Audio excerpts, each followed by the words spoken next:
நம்மக்கிட்ட ஒருத்தன் தப்பாக நடந்துக்கிட்டானா உடனே நாம் என்ன செய்வோம்? கையை ஓங்கிட்டு அவனை அடிக்க போவோம். நாம் அவங்ககிட்ட அவனை விட ஒருபடி மேலே தப்பாக நடந்துக்குவோம். ஆனால் பெரியவங்கள்லாம் அப்படி நடந்துக்கிறது இல்லை. இன்னா செய்தாரை ஒருத்தல் அவர் நாண நன்னயம் செய்து விடல் அப்படின்னு வள்ளுவர் சொல்லியிருக்கார் இல்லையா? அதுக்கு தகுந்த மாதிரி நடந்துக்குவாங்க. பாயசித் விஸ்தாமிங்கிறவர் ஒரு பெரிய ஞானி. அவர் ஒரு நாள் ராத்திரி ரொம்ப நேரம் மசூதியில் இருந்துட்டு வீட்டுக்கு திரும்பி வந்துக்கிட்டு இருக்கிறார். வழியில் ஒரு குடிகாரன், அவன் கையில் ஒரு இசைக்கருவி, அதை கண்ணா பின்னான்னு மீட்டிக்கிட்டு வாய்க்கு வந்தபடியே என்னத்தையோ பாட்டுன்னு நினச்சிக்கிட்டு பாடிக்கிட்டு அவன் பாட்டுக்கு கிடக்கிறான் வழியில். அதோடு இருந்தாலும் பரவாயில்ல, அந்த பக்கமாக வழியில் போகிறவங்க வர்றவங்களையெல்லாம் பார்த்து கண்ணா பின்னான்னு திட்டிக்கிட்டு இருக்கிறான், ரொம்ப வளர்க்குறான். பாயசித் பிஸ்தாமிங்கிற அந்த பெரியவர் அந்த வழியாக போகிறார். அவனை பார்க்குறார். அவனுடைய நிலைமையை பார்த்துட்டு பரிதாபப்படுறார். ஏன்பா இது மாதிரியெல்லாம் நடந்துக்கிற, இப்படி நடக்கலாமா அப்படின்னு ஏதோ கொஞ்சம் புத்திமதி சொல்கிறதுக்கு ஆரம்பித்தார். அவனுக்கு கோபம் வந்துட்டுது. கையில் வச்சிருந்த வாத்திய கருவி அதால் ஓங்கி அந்த பெரியவர் தலையில் ஒரு அடி கொடுத்தான். ரத்த காயம் ஏற்பட்டு போச்சு. அவன் கையில் இருந்த இசைக்கருவியும் அடித்த வேகத்தில் ரெண்டாக உடஞ்சி போச்சு. அவ்வளோ வேகமாக அடிச்சிருக்கான். இவ்வளவு தூரத்துக்கு நடந்து போச்சுல்ல, அந்த மாபெரும் ஞானி வாயை திறந்து ஒரு வார்த்தை கூட பேசலை. பேசாமல் தலையை பிடிச்சிக்கிட்டு அவர் பாட்டுக்கு போயிட்டார். மறுநாள் அந்த பெரியவர் என்ன பண்ணார் தெரியுமா? கொஞ்சம் இனிப்பு பண்டங்கள், கொஞ்சம் பணம், இது ரெண்டையும் ஒரு ஆள் மூலமாக அனுப்பி வச்சார் அந்த குடிகாரனுக்கு. அவனுக்கு ஒன்றும் புரியல. என்ன விவரம்னு விசாரித்தான். வந்த ஆள் ஒரு கடுதாசியை நீட்டினான். அதில் விவரம் இருந்தது. ஞானி எழுதியிருக்கிறார், இதை பார்ப்பா, உங்களுடைய இசைக்கருவி உடையறதுக்கு என்னுடைய தலை காரணமாக ஆயிட்டுது. அதுக்காக நான் ரொம்ப வருத்தப்படுறேன். அதுக்காக தான் பணம் அனுப்பி வச்சுருக்கேன். வேறு புதுசாக ஒரு இசைக்கருவி வாங்கிக்கோ. அப்புறம் இன்னொரு விஷயம், நேற்றுக்கு ராத்திரி என்கிட்ட ஏகப்பட்ட கசப்பான வார்த்தைகளை பேசினேன். இதோடு அனுப்பியிருக்கிற இனிப்பு பண்டங்களை சாப்பிட்டு உன்னுடைய நாவில் உள்ள கசப்பை மாற்றிக்கோ அப்படின்னு அதில் எழுதப்பட்டிருந்தது. இந்த சமயத்தில் அவன் குடி மயக்கத்தில் இல்லை, தெளிஞ்சு போயிருந்த நேரம் இது. அதனால் அதை படித்த உடனே அவனுக்கு ரொம்ப வெக்கமாக போச்சு. தலை குனிஞ்சான், யோசனை பண்ணான். கொஞ்ச நேரத்தில் தன்னுடைய நண்பர்கள் சில பேரையும் கூப்பிட்டுக்கிட்டு நேராக அந்த ஞானி இருக்கிற இடத்துக்கு ஓடினான். அவர் காலில் விழுந்தான். அவர்கிட்ட மன்னிப்பு கேட்டுக்கிட்டான். பெரியவங்களே தெரியாமல் நான் இந்த பாவச் செயலை பண்ணிவிட்டேன், என்னை மன்னிச்சுங்க. உங்களுடைய பொறுமையும் போதனையும் என்னுடைய கண்ணை திறந்துட்டுது. இனிமேல் நானும் என்னுடைய நண்பர்களும் நல்ல வழியில் திருந்தி வாழ போகிறோம் அப்படின்னா. ஞானி செய்த நன்னயம் குடிகாரனை எப்படி திருத்தியிருக்கு பார்த்தீங்களா? இந்த கதையை கேட்டுவிட்டு ஒருத்தர் சொன்னார், என் வாழ்க்கையில் கூட அப்படி ஒரு சம்பவம் நடந்தது சார். நானும் ஒரு நாள் ராத்திரி ஓவராக குடிச்சிட்டு ஒரு கிட்டாரை வாசிச்சுக்கிட்டு கண்ணாபின்னான்னு உளறிக்கிட்டு திட்டிக்கிட்டு இருந்தேன். அந்த சமயம் அந்த வழியாக ஒருத்தர் வந்தார். ஓங்கி தலையில் ஒரே ஒரு அடி, ரத்தம் வந்துட்டுது. அதுக்கப்புறம் என் மனசு தெரிந்துட்டுது சார் அப்படின்னார்.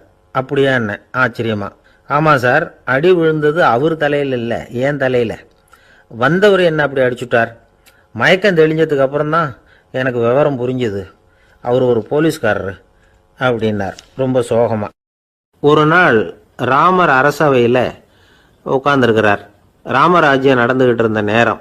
அந்த சமயத்தில் ஒரு நாய் அரச சபைக்கு வந்துதான். அது தலையில் அடிபட்டு ரத்தம். அந்த கோலத்தில் அது அங்கே வந்தது. எல்லாரும் ஆச்சரியமாக அதை பார்த்தாங்க. ராமரும் அந்த நாயை பார்த்தார். நீங்கள் வந்த காரியம் என்ன, என்ன நடந்தது, எதுவாக இருந்தாலும் பயப்படாமல் சொல்லு அப்படின்னார். உடனே அந்த நாய் மெதுவாக சொல்ல ஆரம்பிச்சுதான். ஐயா, நான் தெருவில் போய்கிட்டு இருந்தேன். வழியில் ஒருத்தர் வந்தார். அவர் வேத சாஸ்திரம்லாம் படித்த பெரியவர். அவர் எந்த காரணமும் இல்லாமல் அவர் கையில் வச்சுருந்த குச்சியால் என் தலையில் அடிச்சுட்டார். அதுதான் தலையில் ரத்தம். இதை நீங்கள் விசாரித்து தகுந்த தீர்ப்பு வழங்கணும் அப்படின்னு தான் அந்த நாய். ராமர் பார்த்தார். உடனே தன்னுடைய காவலர்களை அனுப்புனார். அந்த ஆளை எங்கே இருந்தாலும் போய் கொண்டுகிட்டு வாங்க அப்படின்னு விட்டார். காவலர்கள் போனாங்க. அந்த ஆளை பிடிச்சி கொண்டு வந்துட்டாங்க. அரண்மனைக்கு வா அப்படின்னு சொல்லி கூப்பிட்டுட்டு வந்துட்டாங்க. என்ன நடந்ததுன்னு விசாரித்தார் ராமர். அதுக்கு அந்த ஆள் சொன்னார், நான் வீதி வழியாக வந்துக்கிட்டு இருந்தேன். குறுக்க இந்த நாய் வந்தது. நான் அவசரமாக போய்கிட்டு இருந்தேன். இது எனக்கு வழி விடாமல் குறுக்க பூந்து இடைஞ்சல் பண்ணிச்சு. எனக்கு கோபம் வந்துட்டுது. அதனால் அடிச்சுட்டேன். வேத சாஸ்திரம் படித்த நான் என் வசம் இழந்து கோபப்பட்டது பெரிய தப்பு தான். அதை நான் ஒத்துக்கிறேன். குற்றத்தை ஒப்புக்கொள்கிறேன். எனக்கு என்ன தண்டனை கொடுக்கணுமோ அதை கொடுங்க, ஏற்றுக்கிறேன் அப்படின்னு விட்டார். சரி, இப்போ அந்த ஆளுக்கு தண்டனை கொடுக்கணும். என்ன தண்டனை கொடுக்கறது யோசனை பண்ணார் ராமர். அதையும் அந்த நாய்கிட்டே கேட்டார். நீயே சொல்லு, என்ன தண்டனை கொடுக்கலாம் இவருக்கு அப்படின்னார். இதுக்கு அந்த நாய் என்ன சொல்லிச்சு தெரியுமா? இவரை ஏதாவது ஒரு கோயிலுக்கு தர்மகர்த்தாவாக நியமனம் பண்ணிவிடுங்க, அதுதான் இவருக்கு சரியான தண்டனை அப்படின்னுது. இதை கேட்டதும் ராமர் முகத்தில் புன்னகை. ஆனால் அங்கே இருந்த மற்றவங்களுக்கெல்லாம் ஆச்சரியம். அது எப்படி தப்பு செஞ்சவங்களுக்கு தண்டனை கொடுக்கறது தானே நியாயம், அதை விட்டுட்டு தர்மகர்த்தா பதவியை கொடுக்க சொல்லுதே இந்த நாய் அப்படிங்கிற ஆச்சரியம். இந்த சந்தேகத்தை அந்த நாய்கிட்டேயே கேட்டாங்க அங்கே இருந்தவங்க. இதுக்கு அந்த நாய் பதில் சொல்லிச்சான். நான் போன பிறவியில் ஒரு கோயிலுக்கு தர்மகர்த்தாவாக இருந்தேன்.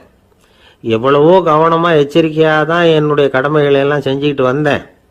அப்படி இருந்தாலும் சில சமயங்களில் என்னையும் மீறி கோயில் செல்வத்தை நான் அனுபவிக்கிறதுக்கு காரணமாயிட்டேன். ஒரு கோவிலுக்கு தர்மகர்த்தாவாக இருக்கிறவங்க எப்படியும் இந்த பாவத்திலேருந்து தப்பிக்கிறது கஷ்டம். அதனால தான் நான் இந்த பிறவியில் நாயாக பிறந்து இப்படி கஷ்டப்படுறேன். இதே நிலைமை இந்த ஆளுக்கும் ஏற்படணும் அப்படிங்கிறதுக்காக தான் அவரையும் ஒரு கோயிலுக்கு தர்மகர்த்தாவை நியமிக்கும்படி கேட்டுக்கிட்டேன் அப்படின்னு தான் இந்த நாய். இதிலேருந்து என்ன தெரியுது? எந்த பதவியில் நாம் இருந்தாலும் நமக்கு தெரியாமல் கூட அதை தவறாக உபயோகப்படுத்தக்கூடாதுங்கிறத இதிலேருந்து புரிஞ்சுக்கணும். இல்லைன்னா அடுத்த பிறவியில் நாயாக பிறந்து எங்கேயாவது போய் வாழை ஆட்டிட்டு நிற்க வேண்டியது தான். கோவில் வாசலில் 2 நாய் பேசிக்கிட்டு இருந்து தான், போன ஜென்மத்தில் நான் மனுஷனாக தான் இருந்தேன். ஒரு கோவில் பூசாரி பேச்சை கேட்டுவிட்டு அவரோட கூட்டு சேர்ந்துக்கிட்டு ஆண்டவன் போட்டிருந்த நகையெல்லாம் அபகரித்து என்கிட்ட கொடுத்தாரு அவர். நான் எடுத்துகிட்டு வந்துட்டேன். திருடினது அந்த ஆள் தான், எடுத்துகிட்டு வந்தது தான் நான். இருந்தாலும் நான் மட்டும் நாயாக பிறந்துட்டேன். இப்போ மட்டும் அந்த பூசாரி என்கிட்ட மாட்டினா கடித்து குதறி போடுவேன் அப்படின்னு தான். அவசரப்பட்டு அப்படி செஞ்சுடாதே, பதிலுக்கு அவரும் உன்னை திருப்பி கடித்தாலும் கடிச்சிருவார். ஏன்னா அவரும் இப்போ ஒரு நாயாக தான் பிறந்திருக்கிறார் அப்படின்னு தான் இன்னொன்று. அது எப்படி உனக்கு தெரியும்னு தான் இது. நான் தானே அது அப்படின்னு தான் அந்த நாய். அப்படி ஒரே ஒரு ஊரில் ஒரு அம்மா இருந்தாங்க. அந்த அம்மாவுக்கு ஒரே ஒரு பிள்ளையாண்டான். அவனுக்கு ரொம்ப அக்கறையோடு கல்யாணம் பண்ணி வச்சாங்க. கல்யாணம் முடிஞ்சதும் மருமக பொண்ணு வீட்டுக்கு வந்து சேர்ந்தது. அப்பாடா என் கடமை முடிஞ்சுது, இனிமேல் அக்கடான்னு எங்கேயாவது ஒரு மூலையில் படுத்து கிடக்கலாம் அப்படின்னு நினச்சாங்க அந்த அம்மா. ஆனால் நினைக்கிறபடி எங்கே நடக்குது? அதுக்கப்புறம் தான் பிரச்சனையே ஆரம்பமாச்சு. மருமகள் குணம் சரியில்லை, ஒரு மாதிரி. அந்த பொண்ணு வீட்டுக்கு வந்ததுமே முதல் வேலையாக மாமியாரை பார்த்து, அதுதான் நான் வந்துட்டேன்ல, இனிமேல் உங்களுக்கு என்ன வேலைங்க, புறப்பட வேண்டியது தானே, காசி ராமேஸ்வரம்னு எங்கேயாவது போங்க அப்படின்னுட்டு தான். மாமியார் பார்த்தாங்க, கொஞ்சம் யோசனை பண்ணாங்க. இந்த பாருமா, நீ இப்படி சொல்கிறதுக்கு முன்னாடியே வீட்டை விட்டு புறப்படணுங்கிற முடிவுக்கு நான் வந்துட்டேன். வீட்டை மட்டும் இல்லை, இந்த உலகத்தை விட்டே கூட போகிறதுக்கு தயாராக இருக்கிறேன். ஆனால் ஒரே ஒரு விஷயத்துக்காக என் உயிரை கையில் பிடிச்சிக்கிட்டு இருக்கிறேன் அப்படின்னாங்களாம். என்ன விஷயம்னு கேட்டது இந்த மருமக பொண்ணு. வேற ஒன்றும் இல்லை, என் பிள்ளைக்கு கல்யாணம் பண்ணி வச்சுட்டேன். ஒரு பேர புள்ள பிறந்து அதை என் கண்ணால் பார்த்துட்டேன்னா நான் எங்கே வேணும்னாலும் போகிறதுக்கு தயாராக இருக்கிறேன் அப்படின்னாங்களாம் அந்த மாமியார். மாமியார் இப்படி சொல்கிறதுலேயும் நியாயம் இருக்கிறதாக பட்டுது அந்த பொண்ணுக்கு. சரி, அப்படியே இருந்து பார்த்துட்டு போகலாம் அப்படின்னு அனுமதி கொடுத்தது. கொஞ்ச காலத்தில் ஒரு பேரன் பிறந்தான். அந்த அம்மாவும் பேரனை கண்ணால் பார்த்துட்டாங்க. சரி, பேரனை பார்த்தாச்சுல்ல, இனிமேல் புறப்பட வேண்டியது தானே அப்படின்னது மருமக பொண்ணு. மாமியார் பார்த்தாங்க, நீ சொல்கிறது சரிதாம்மா, அதில் ஒன்றும் தப்பு இல்லை. என்னோட பேரன் உங்களை அம்மா அப்பான்னு கூப்பிடுறத என் காது குளிர கேட்டுட்டு போயிடுறேனே அப்படின்னாங்களாம். சரி, அந்த ஆசையை நிறைவேறட்டும் அப்படின்னு காத்துக்கிட்டு இருந்தாங்க. பேரன் வளர்ந்தான், நடந்தான், பள்ளிக்கூடம் போனால், பெரியவனானான். மருமக பொண்ணு மறுபடியும் மாமியாரை விரட்ட ஆரம்பிச்சுட்டுது, இன்னும் புறப்புள்ளையான்னு. இதை பாருமா, இது வரைக்கும் இருந்துட்டேன். பேரனோட கல்யாணத்தையும் கண்ணால் பார்த்தா தான் இந்த கட்டை வேகம் போல் இருக்குது அப்படின்னு சொல்லி ஒரு மாதிரியாக பேச ஆரம்பித்தாங்க. இதுவும் நியாயமான ஆசையாக தான் படுது அப்படின்னு அது யோசிச்சிருக்கு அந்த பொண்ணு. சரின்னு அதுக்கும் ஒத்துக்கிட்டது. உடனே பேரனுடைய கல்யாணமும் முடிஞ்சது ஒரு வழியாக. இனிமே ஒரு நொடி கூட இங்கே இருக்கக்கூடாது, புறப்படுங்க அப்படின்னு மாமியாரை விரட்டிச்சான் அந்த பொண்ணு. இப்போ அந்த மாமியார் தன்னோட மருமகளை பார்த்து சொல்கிறாங்க, இதோ கிளம்பிட்டேம்மா, என் மூட்டை முடிச்செல்லாம் கட்டிக்கிட்டேன், புறப்பட்டுவிட்டேன். அப்படியே நீயும் உன் துணிமணிகளை மூட்டை கட்டிக்கிட்டு கிளம்பிடும், என்னோட சேர்ந்து 2 பேருமா சேர்ந்து போயிடலாம் அப்படின்னாங்களாம். அந்த பொண்ணு முழிக்குது. முழிக்காதே, உனக்கும் ஒரு மருமக வந்துட்டா, இனிமேல் நீயும் ஒரு மாமியார் தானே, உனக்கும் இனிமேல் இங்கே வேலை இல்லை, புறப்படு அப்படின்னாங்களாம். அப்போ தான் அந்த பொண்ணு சிந்திக்க ஆரம்பிச்சுதான், தன்னோட தவறு புரிஞ்சுதான். இந்த தகவலை கேட்டுக்கிட்டு இருக்கிற மருமகள்லாம் இதை பற்றி கொஞ்சம் யோசித்து பார்க்கணுங்கிறதுக்காகத்தான் இதை சொல்கிறோம் மாமியார்கள் சார்பாக. கொஞ்ச நாளைக்கு முன்னாடி ஒரு பொண்ணை பார்த்து பேசுகிற சந்தர்ப்பம் கிடைச்சிது ஒரு கல்யாண வீட்டில். அந்த பொண்ணு சொல்லிச்சு, சார் எனக்கு கல்யாணம் ஆகி 15 வருஷம் ஆகுது, நான் மாமியார்கிட்ட சண்டை போட்டதே இல்லை அப்படின்னு ரொம்ப அடக்கமாக சொல்லிச்சு. அது எப்படிம்மா சாத்தியமாச்சுன்னு கேட்டோம். எனக்கு கல்யாணம் ஆகி 15 வருஷம்தான் ஆச்சு, ஆனால் என் மாமியார் செத்து போய் 20 வருஷத்துக்கு மேலே ஆயிட்டுது அப்படின்னு. அப்பாவுக்கு 2 பிள்ளைங்க. மூத்தவன் ரொம்ப அடக்கம், அப்பா எது சொன்னாலும் கேட்பான், பெரியவங்களுக்கு கீழ்ப்படிஞ்சு நடப்பான். இளையவன் அப்படி இல்லை, தான் நினைச்சதை தான் சொல்லுவான் செய்வான், அடுத்தவங்க சொல்கிறத கேட்க மாட்டான், அடங்கி நடக்க மாட்டான். இந்த 2 பேரில் யாரை உங்களுக்கு பிடிக்கும்? பெரியவனை தான் பிடிக்கும், ஏன்னா அவன் தான் சொல்கிற பேச்சை கேட்குறவன் அப்படின்னு சொல்லுவீங்க. ஆனால் ஒரு ஞானி என்ன சொல்கிறாரு தெரியுமா? ஒரு குழந்தை அதன் அறிவுக்காக மதிக்கப்பட வேண்டுமே தவிர அதனுடைய கீழ்ப்படியும் தன்மைக்காக அல்ல அப்படிங்கிறார். நம்ம குழந்தைகளை சுயமாக சிந்திக்கிறதுக்கு நாம் விடுறதில்லை, மற்றவங்கள பார்த்து காப்பி அடிக்கிறதுக்கு தான் நாம் அவங்களுக்கு கற்றுக் கொடுக்குறோம். புகழ்பெற்ற மனிதர்கள் சிலருடைய பேரை சொல்லி நீயும் அவர் மாதிரி ஆகணும், இவர் மாதிரி ஆகணும் அப்படின்னு சொல்லிகிட்டே இருக்கிறோம். குழந்தைகள் தங்களுடைய தனித்தன்மையை வளர்த்துக்கிறதுக்கு நாம் தடையாக இருக்கிறோம். ஒரு குழந்தைகிட்ட அனாவசியமாக நம்பிக்கையை வளர்த்துடக்கூடாது, எந்த கோட்பாட்டையும் திணிக்கக்கூடாது. நாம் ஏற்கனவே அர்த்தமில்லாத கருத்துக்களையும் கொள்கைகளையும் மனசில் போட்டு நிரப்பி வச்சிருக்கிறோம். இந்த உலகத்துக்கு புதுசாக சேர்ந்திருக்கிற ஒரு குழந்தையின் தூய்மையான மனசில் நம்ம கருத்துக்களை அறிமுகம் செய்ய அல்லது திணிக்கிறதுக்கு நமக்கு எந்த அதிகாரமும் கிடையாது. ஒரு குழந்தைய நீ இந்த மதத்தை சேர்ந்தவன் அப்படின்னு பிறந்ததுமே ஒரு முத்திரை குத்தி விடுறோம். இது அதோட சுதந்திரத்தை ஆரம்பத்திலேயே கிள்ளி எறிகிறது மாதிரி தான். நீங்கள் ஒரு மதத்தின் வழிமுறைகளை கடைப்பிடிச்சிக்கிட்டு வர்றீங்க, அந்த வழியில் போய்கிட்டு இருக்கிறீங்க, சரி, அதனால் போகிறீங்க. அதுக்காக உங்கள் குழந்தையையும் அதே வழியில் தான் வரணும் அப்படின்னு கட்டாயப்படுத்துறதுக்கு உங்களுக்கு என்ன உரிமை இருக்குது? அந்த குழந்தை சுயமாக சிந்திச்சு ஒரு முடிவுக்கு வரட்டுமே, அதுக்கு நீங்கள் ஏன் தடையாக இருக்கிறீங்க? நமக்கு உண்மையிலேயே நம்ம குழந்தை மேலே அன்பு இருந்தால் இது மாதிரி திணிப்பு வேலைகளை செய்யக்கூடாது. திணிப்பு வேலைகளிலிருந்து குழந்தைகளை காப்பாற்றினா போதும், அதுதான் ரொம்ப முக்கியம். அடுத்த தலைமுறை அற்புதமான தலைமுறையாக உருவாகும். நாம தான் சாதி மத சங்கடங்களில் மாட்டிக்கிட்டு தவிக்கிறோம். அவங்களாவது சாதி மத வேறுபாடு இல்லாத சமுதாயத்தை பார்க்கட்டுமே, அந்த சௌகரியங்களை அனுபவிக்கட்டுமே. அதுக்கு நாம் என்ன செய்யணும்னா ஒன்றும் செய்யாமல் இருந்தால் போதும். ஒரு குழந்தைகிட்ட நம்ம கருத்தை திணிக்கும் பொழுது என்ன ஆகுது தெரியுமா? அது அவனை அவங்கிட்ட இருந்தே அப்புறப்படுத்தி விடுது, அவனுடைய தனித்தன்மையை அழிச்சுடுது, அவனை ஒரு எல்லைக்குள்ளே திணிச்சுடுது. இதெல்லாம் அன்புங்கிற பேரால் பெற்றோர்கள் செய்கிற தப்பு. இதெல்லாம் கேட்டுக்கிட்டு இந்த காலத்தில் அப்பா ஒருத்தர் சொன்னார், நான் கருத்துக்களை எல்லாம் என் பையன்கிட்ட திணிக்கிறது இல்லைங்க, ஆனால் அதிகமாக சாப்பிட சொல்லி கட்டாயப்படுத்துவேன் அப்படின்னார். உங்கள் வீட்டு சமையல் அவ்வளவு நல்லா இருக்குமான்னு கேட்டாங்க. நல்லா இருந்தால் நான் ஏன் அவனை சாப்பிட சொல்லி கட்டாயப்படுத்த போகிறேன் அப்படின்னார். காஞ்சிபுரத்தில் பல்லவ ராஜா ஒரு கோவில் கட்டினார், கைலாசநாதர் கோவில். அதுக்கு கும்பாபிஷேகம் பண்ணுறதுக்கு ஒரு நாள் குறிப்பிட்டு அதுக்கு வேண்டிய ஏற்பாடுகள்லாம் பண்ணினார். முதல் காரியமாக கடவுளை வேண்டிக்கிட்டார், நீங்கள் இந்த கும்பாபிஷேகத்துக்கு நேரில் கலந்துக்கணும்னார். கடவுள் அந்த ராஜா கனவுல வந்தார், நீ கும்பாபிஷேகம் வச்சிருக்கிற அதே நாளில் அதே நேரத்தில் எனக்கு இன்னொரு ஊரில் ஒரு கும்பாபிஷேகம் இருக்குது, அதுக்கு போக வேண்டியிருக்கு. அதாவது திருநின்ற ஊரில் என்னுடைய பக்தர் ஒருத்தர், அவரும் ஒரு கோயில் கட்டி கும்பாபிஷேகம் செய்கிறார், நான் அதுக்கு போக வேண்டியிருக்கு, அதனால் உன்னுடைய தேதியை நீ மாற்றி வச்சுக்கோ அப்படின்னார். கடவுள் தான் எங்கேயும் இருக்கிறவராச்சே, அவர் நினைச்சா 2 இடத்துலையும் இருந்து கோயில் கும்பாபிஷேகத்தை நடத்த முடியாதா? ஏன் அப்படி செய்யலை? அது ஒரு முக்கியமான காரணத்துக்காக தான். திருநின்ற ஊரில் இருந்த பூசலாருங்கிற அந்த அடியாரின் பெருமையை இந்த உலகத்துக்கு எடுத்து காட்டணுங்கிறதுக்காகத்தான் கடவுள் அந்த ராஜா கிட்ட அப்படி சொன்னார். சரி, அந்த அடியார் அப்படி என்னதான் பெருசாக கோயில் கட்டிவிட்டார்? ராஜா கட்டின கோயிலை விட பெருசா? அவர் கட்டினது கருங்கல்லாலேயோ மண்ணாலேயோ மரத்தாலேயோ இல்லை. அவர் கட்டின கோயில் வேற மாதிரி. அது மனசால கட்டின கோயில், மனசுக்குள்ளே இருக்கிற கோவில், மனக்கோவில். அந்த அடியார் தன்னோட மனசுக்குள்ள மாசக்கணக்காக ஒவ்வொரு கல்லாக சேர்த்து கட்டின கோவில். இந்த விஷயம் ராஜாவுக்கு தெரியாது. அவர் என்ன நினச்சுட்டாரு, அது நாம கட்டின கற்கோயிலை விட ரொம்ப பெருசாக இருக்கும் போல இருக்கு அப்படின்னு நினச்சிட்டார். சரி, அப்பேற்பட்ட அந்த கோயிலை தரிசனம் பண்ணிவிட்டு வருவோம் அப்படின்னு நினச்சி ராஜா திருநின்ற ஊருக்கு போகிறார். அங்கே போய் பார்த்தா கோயிலையும் காணும், ஒன்றையும் காணும். கடைசியில் பூசலார் கட்டின மணக்கோவில் தான் அதுங்கிறத அவர் புரிஞ்சுக்கிறார். உடனே அந்த அடியாரின் காலில் விழுந்து வணங்குறார். அவரோ, இது மனசால முயன்ற கோவில், இதுக்கு இத்தனை பெருமையா அப்படின்னு ஆச்சரியப்படுறார். இதில் ஆச்சரியப்படுறதுக்கு ஒன்றும் இல்லை. ஆண்டவன் விரும்புறது அகபக்தியையே தவிர புற தோற்றங்களே அல்ல.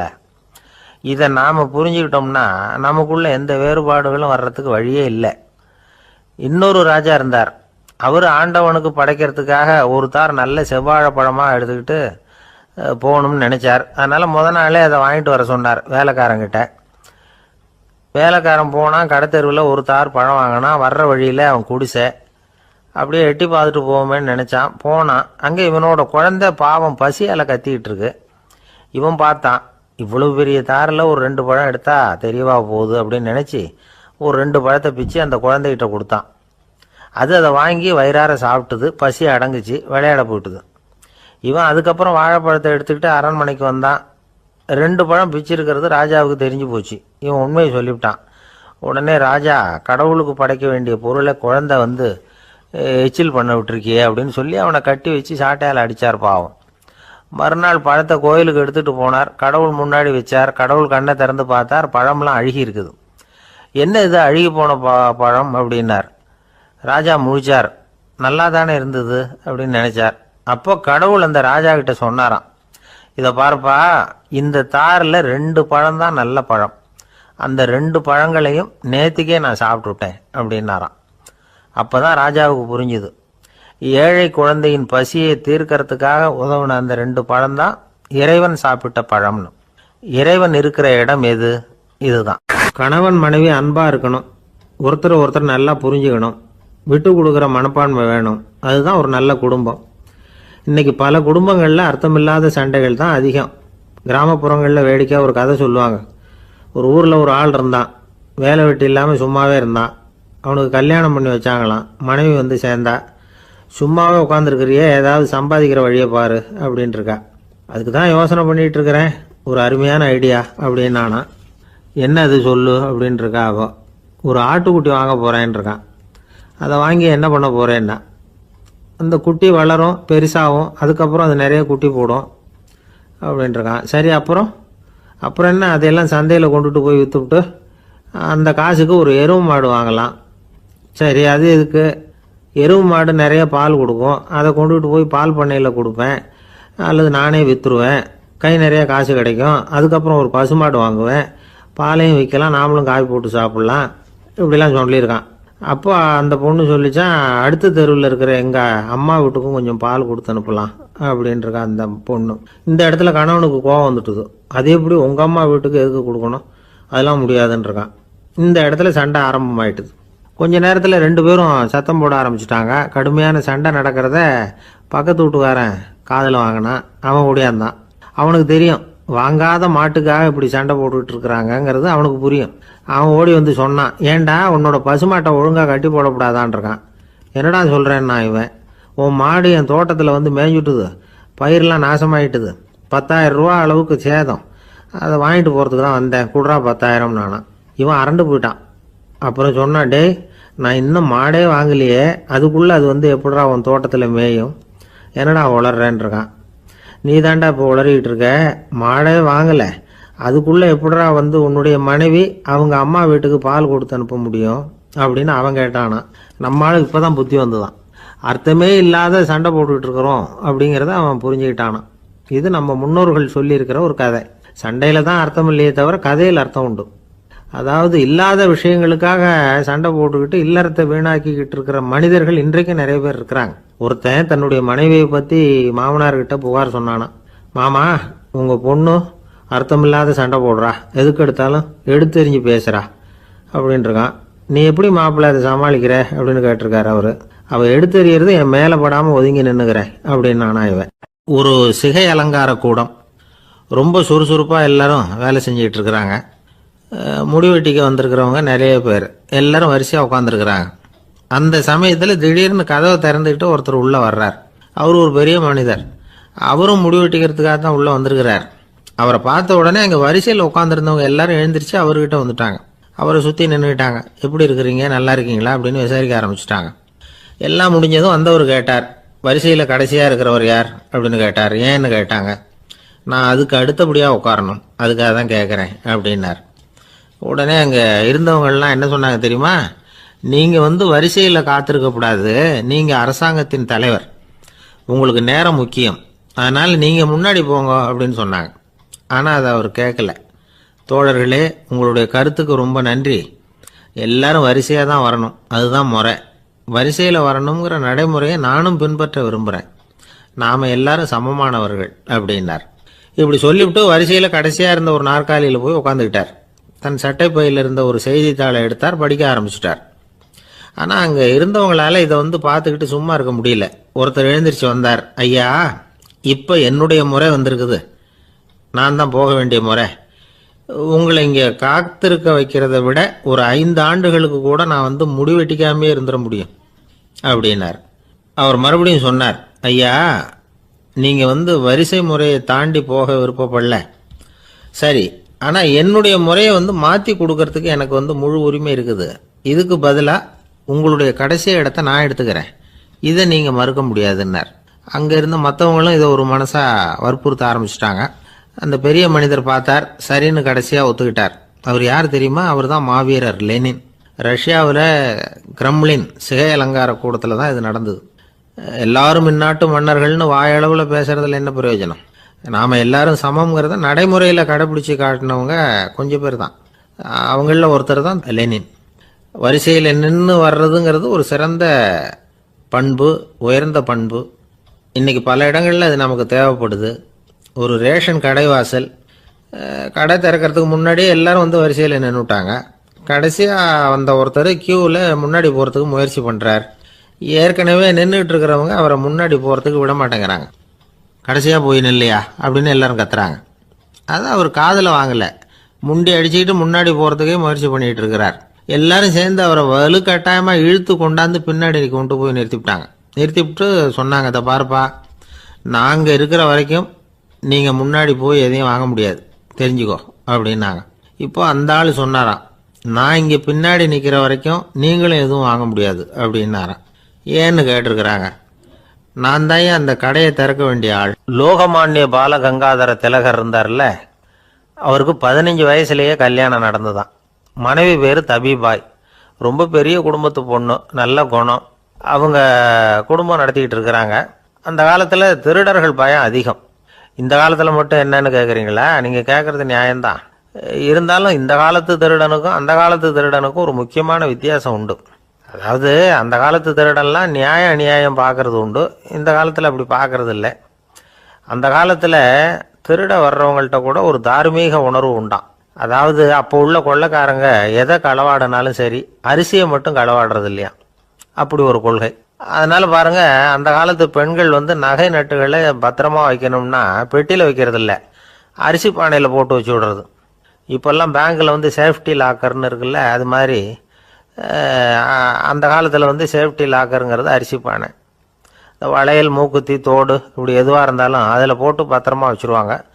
திருடன் அரிசி பானை பக்கம் போகிறதில்ல. ஏன்னா சாப்பிட்ற விஷயத்தில் கை வைக்கக்கூடாது, அது பாவம் அப்படின்னு அவன் நினைக்கிறான். திலகரோட மனைவி தபிபாயும் அதே மாதிரி தன்னுடைய ஆபரணங்களை ஒரு அரிசி பானைக்குள்ளே போட்டு மூடி வச்சுருந்தாங்களாம். இப்படி இருந்தப்போ ஒரு நாள் ஒரு பிச்சைக்கார பொண்ணு வீடு வீடாக பிச்சை கேட்டுக்கிட்டே வந்திருக்குது. திலகர் வீட்டுக்கும் தர்மம் போடுங்க தாயே அப்படின்னு தான் அந்த பொண்ணு. அந்த அம்மா தபிபாய் காதில் இது விழுந்திருக்கு. உடனே கை நிறைய அரிசி அள்ளிக்கிட்டு போட்டிருக்கு. பாத்திரத்தில் அரிசியை போட்டதுக்கு அப்புறம் தான் தெரியுது, பளிச்சுன்னு கண்ணில் படுது. அதாவது அந்த அம்மாவோட வைர மூக்குத்தி ஒன்று அரிசியோடு சேர்ந்து அந்த பிச்சைக்கார பொண்ணு பாத்திரத்தில் போய் விழுந்துட்டுது. இந்த அம்மாவுக்கு மனசுக்குள்ளே குழப்பம், என்ன இப்படி ஆகிட்டுதே, மூக்குத்தி போயிட்டுதே, பிச்சை பாத்திரத்திலேருந்து அதை எப்படி எடுக்கிறது அப்படின்னு தயக்கம். வாயை திறந்து அதை கேட்கறதுக்கும் கூச்சம். திண்ணையில் உட்காந்துருந்த திலகர் இவ்வளவையும் பார்த்துக்கிட்டு இருக்கிறார். மனைவியின் மனசுக்குள்ளே நடக்கிற மௌன போராட்டத்தை அவர் நல்லா புரிஞ்சுக்கிட்டாராம். மனைவியை பார்த்து சொன்னாராம், தபிபாய், இது தெய்வ சம்மதம், அவளுக்கு சேர வேண்டிய மூக்குத்தி அவகிட்ட போயிட்டுது, பிச்சை பாத்திரத்தில் விழுந்த மூக்குத்தியை எடுக்க வேணாம் அப்படின்னாராம். சரின்னு சொல்லிவிட்டு மேற்கொண்டு எதுவும் சொல்லாமல் அந்த அம்மா வீட்டுக்குள்ளே போயிட்டாங்களாம். இந்த காலத்துலலாம் அது மாதிரி நடக்குமா? வெறும் அரிசியை போட்டுட்டு விவகாரம் பண்ணிட்டு இருக்க மாட்டோமா? ஒரு பெரிய மனுஷன் வீட்டுக்கு ஒரு பிச்சைக்காரன் வந்தான். ஐயா, நாங்கள் பிச்சைக்காரங்கள்லாம் சேர்ந்து ஒரு சங்கம் வச்சுருக்குறோம், அதுக்கு நிதி சேர்க்குறோம், அதுக்கு ஒரு 100 ரூபா கொடுத்தீங்கன்னா எங்களுக்கு பெரிய உதவியாக இருக்கும் அப்படின்னானா. அதெல்லாம் ஒன்றும் கொடுக்க முடியாது போ அப்படின்னாரான் அவர். அப்படின்னா ஒரு 50 ரூபாயாவது கொடுங்களேன் அப்படின்ட்டுருக்கான். அதுவும் முடியாதுன்னு சொல்லிவிட்டார். 25 ரூபா அப்படின்னு இருக்கான். எதுவும் முடியாது அப்படின்னாரான். சரிங்க, இவ்வளவு பெரிய வீட்டுக்கு வந்துட்டு வெறுங்கையோடு திரும்புறது நல்லா இருக்காது, அதனால சும்மா ஒரு 1 ரூபா மட்டுமாவது கொடுங்க அப்படின்னு இருக்கான் அவன். ஒரு பைசா கூட என்கிட்ட கிடையாது அப்படின்னு விட்டாரான் இவர். அப்படின்னா நீங்கள் ஒரு காரியம் பண்ணுங்களேன் அப்படின்னானா அவன். என்ன செய்யணும் அப்படின்ட்டுருக்கார். எங்கள் சங்கத்தில் நீங்களும் ஒரு மெம்பராக சேர்ந்துருங்க அப்படின்னானா. ஒரு ஊரில் ஒரு மன்னன் இருந்தான், கொடுங்கோல் மன்னன். நிறைய தொந்தரவு பண்ணிக்கிட்டு இருந்தான். அவன் ஒரு தடவை என்ன பண்ணான் தெரியுமா? ஒரு தப்பும் பண்ணாத ஒரு இளைஞனை பிடிச்சி ஜெயிலில் அடைச்சுட்டான். அந்த பையனோட சொந்தக்காரங்கள்லாம் ராஜா கிட்ட போனாங்க. அவன் ஒரு தவறும் பண்ணலை, அவனை விடுதலை பண்ணுங்க அப்படின்னு கெஞ்சி கேட்டுக்கிட்டாங்க. மன்னன் வந்து யோசனை பண்ணான். அந்த இளைஞனை கூப்பிட்டுக்கிட்டு வர சொன்னான். அவனை கொண்டாந்து ராஜா முன்னாடி நிறுத்தினாங்க. இதை பாருப்பா, உன்னை நான் விடுதலை பண்ணுவேன், ஆனால் ஒரு கண்டிஷன்.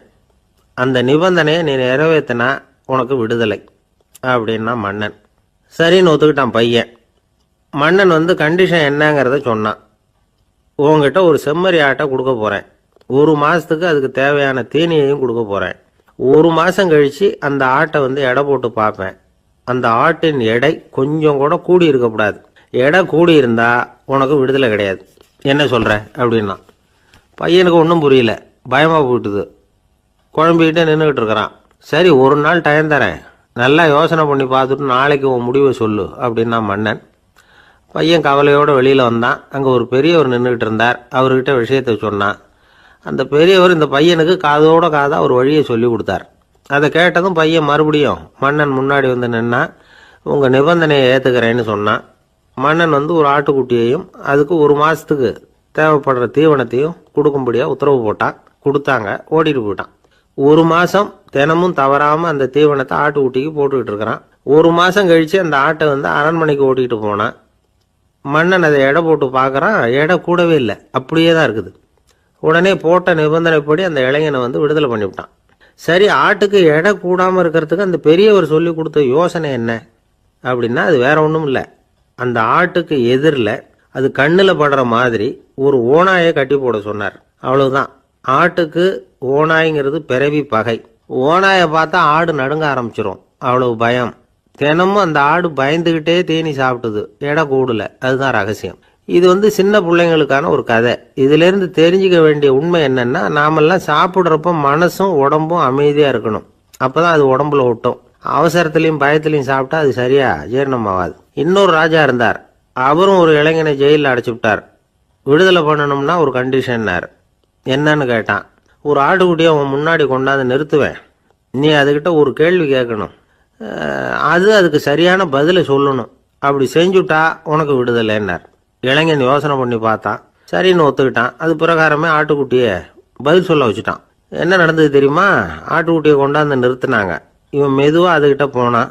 அது காதுகிட்ட போய் ஏப்ரலுக்கு அடுத்த மாதம் என்ன மாதம்னு கேட்டான். அது உடனே மேன்னு கத்திச்சு. இவன் விடுதலை ஆயிட்டான். ஒரு பெரியவர்கிட்ட பேசிக்கிட்டு இருந்தேன். அவர் என்கிட்ட ஒரு கேள்வி கேட்டார். திருடர்கள் எத்தனை வகை தெரியுமா உனக்கு அப்படின்னார்.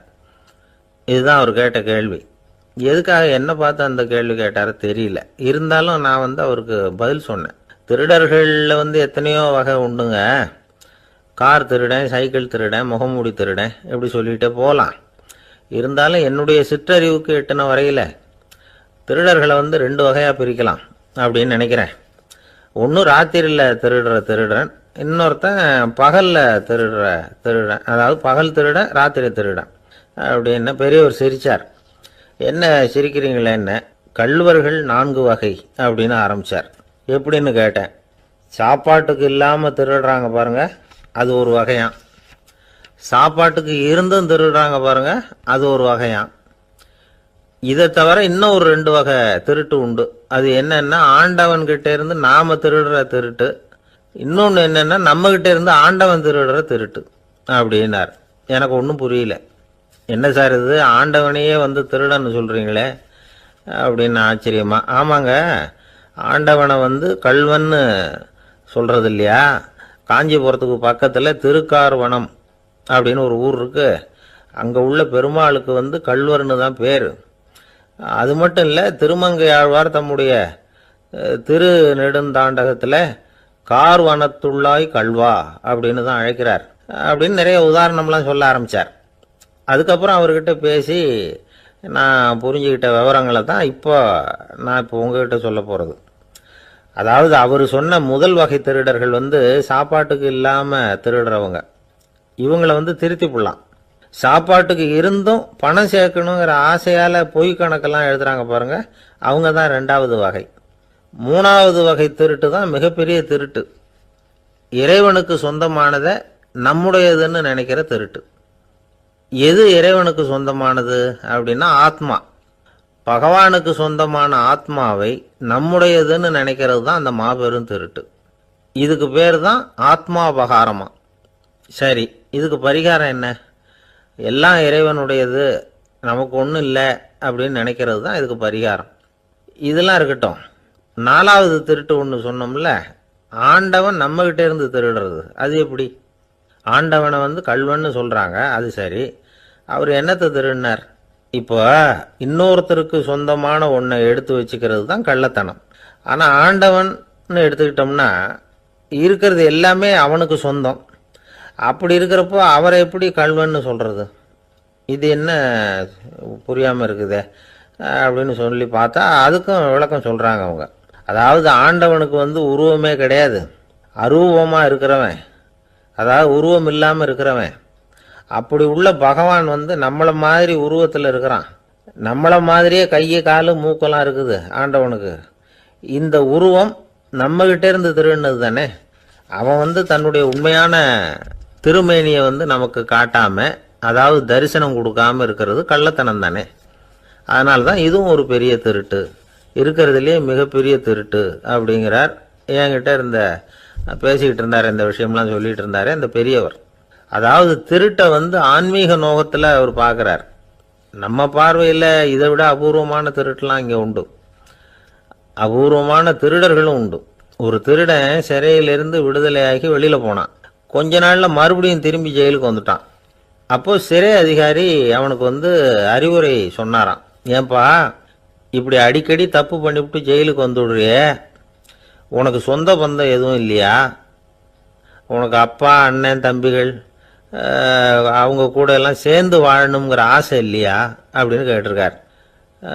அவங்களோட சேர்ந்து வாழணுங்கிற ஆசை எனக்கு நிறைய உண்டுங்க சார் அப்படின்னு நானும். அவன் அப்புறம் எதுக்கு இப்படி ஜெயிலுக்கு வந்துவிடுற அப்படின்னாரான் அவர். அவங்க எல்லாருமே இங்கே தானே சார் இருக்காங்க அப்படின்னு நானான் அவன். பாவங்களை நீக்கும் 5வது பாடல். மாயனை மண்ணு வடமதுரை மைந்தனை, தூய பெருநீர் யமுனை துறைவனை, ஆயர் குலத்தினில் தோன்றும் அணிவிளக்கை, தாயைக் குடல் விளக்கம் செய்த தாமோதரனை, தூயோமாய் வந்து நாம் தூமலர் தூவித் தொழுது, வாயினால் பாடி மனத்தினால் சிந்திக்க, போய பிழையும் புகுதருவான் நின்றனவும், தீயினில் தூசாகும் செப்பேலோர் எம்பாவாய். மாயம் வல்லவனும் நிலைபெற்ற வடமுதுரையில் வந்து பிறந்தவனும், தூய்மையான பெரிய யமுனை நதியில் விளையாடியவனும், ஆயர்கள் குலத்திலே வந்து தோன்றிய ரத்தின தீபம் போன்றவனும், தாயாகிய யசோதையின் பெற்ற வயிற்றை பெருமைப்படுத்தி தாமோதரன் என்று பெயர் பெற்றவனுமாகிய கண்ணனை, தூய்மையான மனத்தோடு சென்று தூவுகின்ற மலர்களை அவன் திருவடிகளில் இட்டு வணங்கி, வாயினால் அவன் புகழை பாடி, மனத்தினால் அவனை தியானித்து வழிபட்டால் நமது பிழைகள் யாவும் நீங்கும். வந்து சேர இருக்கும் வினைகளும் நம்மை நெருங்கா, அவை தீயில் இட்ட பஞ்சுபோல் பொசுங்கி மறைந்து போகும். எனவே அவன் திருப்பெயரை சொல்லுங்கள் என்று அழைக்கிறாள் ஆண்டாள். மாயனை, மாயையில் வல்லவன் மாயோன். அவன் பலவிதமான ஆச்சரியமான அற்புதங்களை செய்யக்கூடியவன். எத்தனையோ அசுரர்கள் விதவிதமான வடிவங்கள் எடுத்து அழிக்க வந்தபோது அவர்களோடு பலவிதமான விளையாடலை நிகழ்த்தியவன். எனவே வியப்புக்குரிய செயல்களை செய்கிறவனை மாயோன் என்று அழைப்பது வழக்கம். பழைய தமிழ் பெயர் திருமாலுக்கு உரியது மாயோன் என்று அழைக்கப்படுகிறவன். ஒரே நேரத்தில் எங்கும் இருக்கக்கூடிய அற்புதம் செய்கிறவன். ஆயர்பாடியிலே ஒவ்வொருவரோடும் குரவை கூத்தாடுகிற போது ஒரு கோபிகைக்கு ஒரு கண்ணன் என்று ஒரே நேரத்தில் ஒவ்வொருவரோடும் இருந்தவன். அது மட்டுமல்ல, பகவத்கீதையில் எனது மாயை வெல்ல முடியாதது என்று பேசுகிறார். அந்த இடத்தில் மாயை என்பது பிரபஞ்ச சிருஷ்டி, பேர் இயக்கம், இந்த பிறப்பின் ரகசியம், கண்ணனுடைய பல்வேறு லீலைகள், இப்படி மாயன் என்ற சொல்லுக்கு நிறைய பொருளாயிற்று. அப்படி மாயனாயிருக்கிறவன் மைந்தனாய் ஆகியிருக்கிறான். வடமதுரை மைந்தனே. அற்புதங்களை செய்யக்கூடிய அடங்க முடியாத மாயன் அடக்கத்திற்குரிய மைந்தனாக மாறியிருக்கிறான். தமிழிலே மகன், மைந்தன் என்று பல்வேறு சொற்கள் மகனை குறிக்கும். வீட்டுக்கு மட்டும் உரியவன் மகன், நாட்டுக்கே உலகிற்கே உரியவன் மைந்தன். ஆகையால் மாயனை நிலை பெற்ற வடமுதுரையிலே வந்து தலைவனாக விளங்குகின்ற மைந்தனை, ஊருக்கென்று வாழுகிறவனை, தூய பெருநீர் யமுனை துறைவனை. யமுனைக்கு தூய என்ற அடைமொழி எதனாலே? அதன் தெளிவு அல்லது ஆழம் அல்லது அகலம், இது எல்லாவற்றையும் விட உரையாசிரியர்கள் ஒரு நயம் சொல்வார்கள். கோதாவரியை சீதை விழித்து தன்னை காப்பாற்றும்படி அழைத்தபோது ராவண பயத்தினாலே கோதாவரி எந்த உதவியும் செய்யவில்லை. ஆனால் இந்த யமுனையோ வசுதேவர் கண்ணனை சுமந்து கொண்டு வருகிற காலத்திலே வழிவிட்டு மிகப்பெரிய நன்மை செய்தது. ஆகையால் இது தூய பெருநீர் என்று ஆயிற்று. அந்த தூய பெருநீர் யமுனை துறைவன். ஒரு நதி எவ்வளவு பெரிய நதியாக இருந்தாலும் பயன் கிடையாது, துறை முக்கியம். நீங்கள் பெரிய பெரிய நதியிலே நீராட வேண்டும் என்றால் படித்துறை என்று ஒரு துறை இருந்தால் தானே நீங்கள் அந்த நதியிலே நீராடி அனுபவிக்க முடியும். இறைவன் பெரியவனாகவே இருந்தாலும் கூட கண்ணன் என்று ஒரு துறை, வைணவம் என்று ஒரு துறை, அதில் கிருஷ்ண அவதாரம் என்கிற ஒரு துறை, ஆண்டாளின் திருப்பாட்டு என்று ஒரு துறை, இப்படி துறை இருந்தால் மட்டுமே குளிப்பது எப்படி, அனுபவிப்பது எப்படி? வெறும் ஆற்றிலே போய் நீராடி விட முடியுமா? அந்த துறை முக்கியம். அந்த யமுனை துறைவன் என்ற சொல்லிலே இருக்கிற அழகு, கோபியரோடு உமிழ்ந்து விளையாடிய தேக சம்பந்தம் உடைய நதி என்று அந்த நதிக்கு பெருமை எழுதினார்கள். ஆயர் குலத்தில் தோன்றும் அணிவிளக்கு, அந்தகாரத்தில் தீபம் போல படிப்பறிவு வழக்கை இடக்கை அறியாத ஆயர் குலம், அந்த குலத்திலே அவன் ஒளிவிளக்காக விளங்குகிறார். வைகுந்தத்திலே இருந்தால் அங்கு எல்லோரும் நித்திய சூரிகள் பிரகாசமாய் இருக்கிறார்கள். ஆனால் ராமனே வந்து பிறந்த போது கூட அவன் வெங்கதிரோன் குலத்துக்கோர் விளக்காய் தோன்றியவன் என்கிறார் குலசேகரர். எனவே அது பகல் விளக்கு, இது இரவு விளக்கு. ஆயர் குலத்தினில் தோன்றும் அணிவிளக்கை மங்கள விளக்கு, தாயை குடல் விளக்கம் செய்த தாமோதரனே. தாமோதரன் என்ற சொல்லுக்கு கயிறு பதிந்த வயிறு உடையவன் என்று பொருள். இந்த மாடுகளை எல்லாம் கட்டி, அது அருந்து போன கயிற்றை கன்றுக்குட்டிக்கு கட்டி, அதிலிருந்து மூன்றாம் பாடல் வைணவர்கள் வாழ்த்தாக சொல்லுகின்ற வளமான பாடல். ஓங்கி உலகளந்த உத்தமன் பேர் பாடி நாங்கள் நம் பாவைக்கு சாற்றி நீராடினால் தீங்கின்றி நாடெல்லாம் திங்கள் மும்மாறி பெய்து ஓங்கு பெருஞ்சன்னல் ஊடு கயல் உகள புங்குவளை போதில் பொறிவண்டு கண்படுப்ப தேங்காதே புக்கிருந்து சீர்த்த முலை பற்றி வாங்க குடம் நிறைக்கும் வள்ளல் பெரும் பசுக்கள் நீங்காத செல்வம் நிறைந்தேலோர் எம்பாவாய். மாவலி இடத்தில் வாமனனாய் 3 அடி மண் கேட்டு போன திருவிக்கிரமனாக உயர்ந்த அந்த அவதாரத்தை முதலில் பேசுகிறார்கள். அவனை உத்தமன் என்று சொல்லுகிறாள். அவரது திருநாமங்களை பாடி பரவி இந்த பாவை நோன்பு நோற்று நீராடினால் நாடெல்லாம் மாதம் 3 மழை பெய்யும், நெற்பயிர்கள் ஓங்கி வளரும். விளைந்த அந்த சென்னற் பயிர்களின் ஊடே கிடக்கும் நீரில் கயல் மீன்கள் துள்ளி விளையாடும். பூத்துள்ள குவளை மலர்களிலே அழகிய வண்டுகள் உறங்கி மகிழும். நீர்வளத்தால் நிலவளம், அதாவது வள்ளல் தன்மையுடைய பெரும் பசும் கூட்டங்கள் எங்கும் நிறைந்திருக்கும். மடிகனத்த காரணத்தால் தொட்ட மாத்திரத்தில் குடம் குடமாக அந்த பசுக்கள் கொடுக்கின்ற வள்ளல் பெரும் பசுக்கள். இத்தகைய செல்வச் செழிப்பு என்றும் நீங்காது நிலைத்திருக்கும் என்று வாழ்த்துகிறாள் இந்த 3வது பாடலிலே. ஓங்கி உலகளந்த உத்தமன். குள்ளமாக வந்தவன், ஆனால் ஓங்கி உலகத்தை அளந்த திரிவிக்கிரமனாக மேலே உயர்ந்தவன். இதில் நாம் சிந்திக்க வேண்டிய பகுதி ஒன்று இருக்கிறது. இந்த உலகத்தில் வாழ்கிற மனிதர்கள் 3 வகை: அதமன், மத்தியமன், உத்தமன். தன்னலம் மட்டுமே கொண்டு வாழ்கிற மிக கீழானவர்கள் அதமன். தானுண்டு தன் குடும்பம் உண்டு என்கிற ஒரு எளிய வட்டத்துக்குள் வாழ்கிறவன் மத்தியமன். பிறருக்காக வாழ்பவன், அவசியமென்றால் பிறருக்காக தாழ்பவன் எவனோ அவனே உத்தமன். அப்படி இந்த உலகத்தில் பிறருக்காக தாங்கி தாழ்ந்து சென்ற இடம் என்பதால் அவர் தாழவில்லை. கை நீட்டி யாசக மகாபலி இடத்தில் கேட்டாலும் அவர் தாழவில்லை, ஓங்கினார் என்ற பொருள் வரும்படியாக ஓங்கி உலகளந்த உத்தமன் என்று எழுதுகிறார். அவருடைய திருவடி இந்த உலகம் முழுவதும் பட்டதாம், உயிர்குலம் முழுவதும் பட்டதாம். ஏன்? இதற்கு உரையாசிரியர்கள் ஒரு அழகான வார்த்தை சொல்வார்கள். உறங்குகிற போது மாதா பிரஜையை அணைத்தபடி படுத்திருப்பாள் ஸ்பரிச சுகத்திற்காக. ஒரு அம்மா குழந்தைய பக்கத்தில் வைத்து கொண்டு படுக்கிற போது அப்படியே அந்த குழந்தை மேலே கை வைத்து கொண்டு படுத்திருப்பாள். என்ன சுகம்! அந்த குழந்தையும் நிம்மதியாக தூங்கும், அந்த தாயும் நிம்மதியாக சந்தோஷப்படுவாள். அப்படி தாய் குழந்தையை அணைப்பது போல இந்த உயிர்களை அணைப்பதற்காக பெருமான் தன் திருவடியை இந்த பூமியிலே வைத்தானாம். ஓங்கி உலகளந்த உத்தமன் என்கிறாள். நாமத்தின் பெருமையினை பேறு பாடி என்கிறாள். அதை பின்னொரு இடத்திலே நாம் விளக்கமாக பார்க்கலாம். நாங்கள் நம் பாவைக்கு சாற்றி நீர் ஆடினால், அவனுடைய புகழை சொல்லி நாங்கள் பாடிக்கொண்டு நீராடினால் என்ன நடக்கிறது? ஒரு விஷயம். கடவுளை அடைவதற்கு யாகம் செய்ய வேண்டும், தவம் செய்ய வேண்டும், மந்திரம் செய்ய வேண்டும் என்று 100கணக்கான நிபந்தனைகளை எல்லாம் உலகத்தில் சொல்கிறார்கள். எங்கள் ஆண்டாள் அன்னையோ மிக எளிமையான வழி சொல்லுகிறாள். பேசாமல் நீங்கள் அவனுடைய பெயரை சொல்லிக்கொண்டு குளியுங்கள். நாங்கள் நம் பாவிக்கு சாற்றி நீராடினால். குளிப்பதை போன்று எளிமையானது கடவுளை அடைவது என்கிற ஒரு அற்புதமான பொருளை சொல்கிறாள். சடங்குகளுக்குள் சிக்கிக்கொண்டு சங்கடப்படாதீர்கள். நீங்கள் அவனை பாடும் பக்தி ஒன்றே போதுமானது, அவனது நாமத்தை சொல்லுகிற நாம சங்கீர்த்தனமே உங்களுக்கு போதுமானது என்ற பொருளிலே it is so simple. Involvement, பக்தர்களின் பங்கேற்பு இருக்கும்படியாக நாங்கள் நம் பாவைக்கு சாற்றி நீராடினால் மழை பெய்யும். எப்படி பெய்யும்? தீங்கின்றி நாடெல்லாம் திங்கள் மும்மாறி.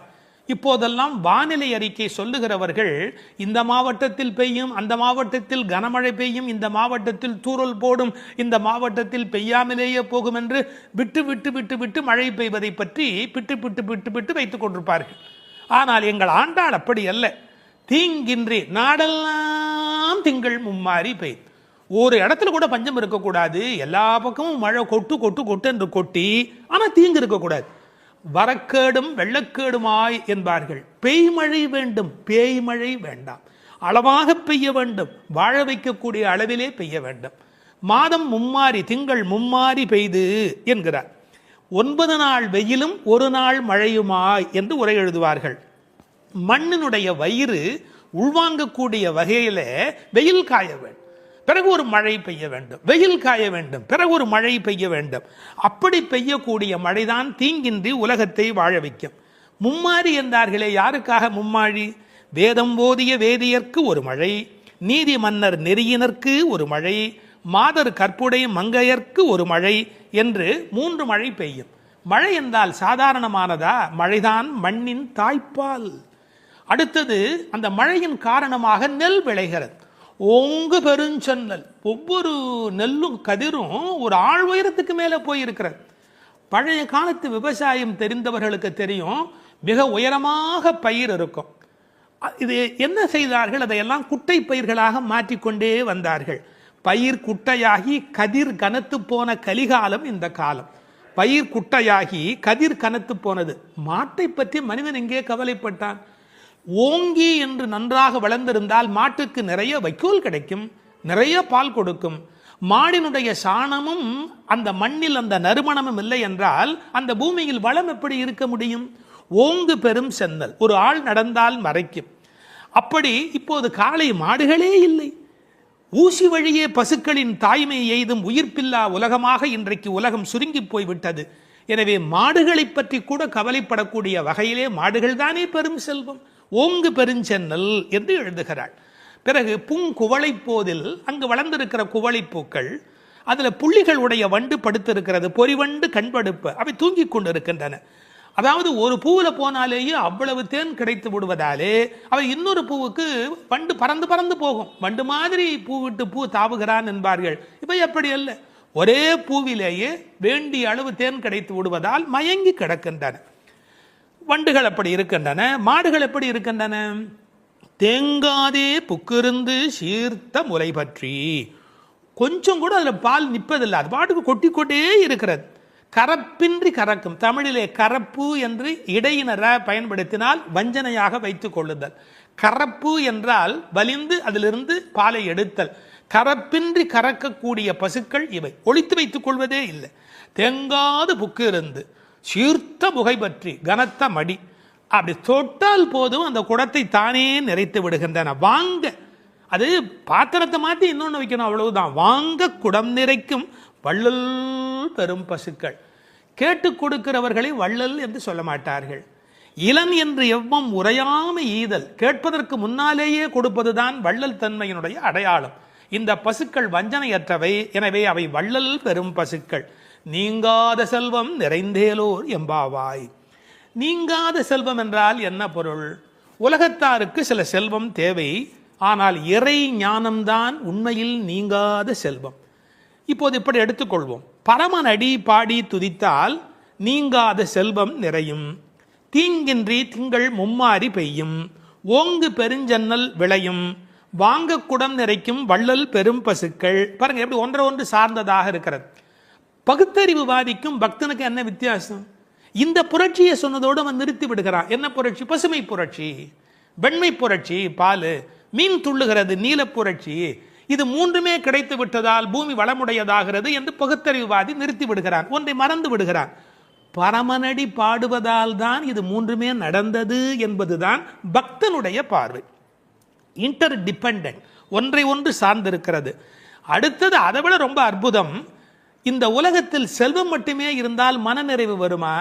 வராது. போட்டி, பொறாமை, பகை வரும். சாந்தி சாந்தி சாந்தி என்று நிறைவு செய்வார்கள். அந்த நிறைவு எப்போது வரும்? அது பக்தியின் மூலம், பரமனடி பாடுவதன் மூலம் வரும். எனவே சம்பூர்ணமான நிறைவை தரக்கூடியது எது?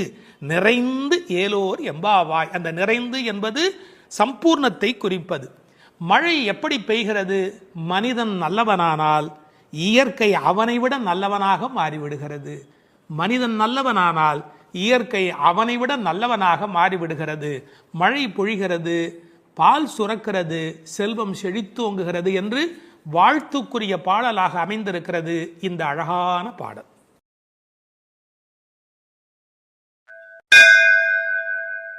மழை உலகில் எப்படி பெய்ய வேண்டும் என்று சொல்கிற 4வது பாடல். ஆழிமழை கண்ணா ஒன்று நீ கைகரவேல், ஆழியுள் புக்கு முகந்து கொடு ஆர்த்தேரி, ஊழி முதல்வன் உருவம் போல் மெய்கருத்து, பாழியும் தோளுடை பத்மநாபன் கையில் ஆழி போல் மின்னி, பலம் புரி போல் நின்றதிர்ந்து, தாழாதே சார்ங்கம் உதைத்த சரமழை போல் வாழ உலகினில் பெய்திடாய், நாங்களும் மார்கழி நீராட மகிழ்ந்தேலோர் எம்பாவாய்.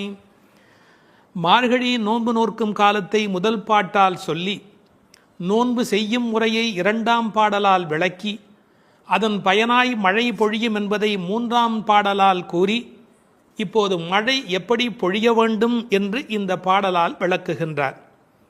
மழை வேண்டும் என்று ஆண்டாள் கூற, மழைக்கடவுள் அம்மா நான் எப்படி பொழிய வேண்டும் என்று கேட்கிறானாம். மழை பொழிய வேண்டிய முறையையும் ஆண்டாள் நியமிக்கிறார். பெரும் மழை பொழிய காரணமான தலைவனே, ஆழி மழைக்கு அண்ணா, உன்னிடம் நாங்கள் கேட்பது இதுதான்.